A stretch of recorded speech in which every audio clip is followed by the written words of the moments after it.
Marunong ka bang magmahal?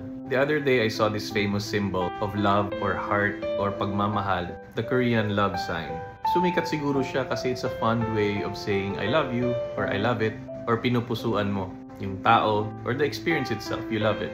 Pero marunong ka ba talagang magmahal? Ito lang ba yung nararamdaman natin? O pinapakita to? Kung gusto nating matutong magmahal, the first reference that we should look into is how God loves. Madalas yung references natin sa pagmamahal ay coming from the movies. And usually it involves kilig. Pag kinikilig ka, mahal mo na yung tao. Pero ano nga ba yung love? Nung pinako ba si Kristo sa krus, kinilig ba siya o masakit? And I think love comes in many forms. Kasama na yung kilig. But it's more than that. Love comes in showing your affection, in saying it to somebody. Love can be shown through service and even through romantic gestures. Pero if we really look deeper into love, sinabi ni Kristo, love one another as I have loved you. And it means a sacrificial kind of love, an agape love. It's a love that's willing to sacrifice and even to suffer.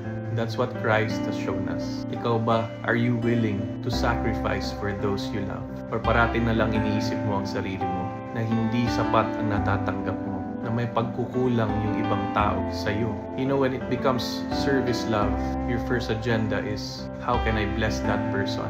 And how can I bring God's love to his or her life? Okay, the next time when you do this, think about making sacrifices as well.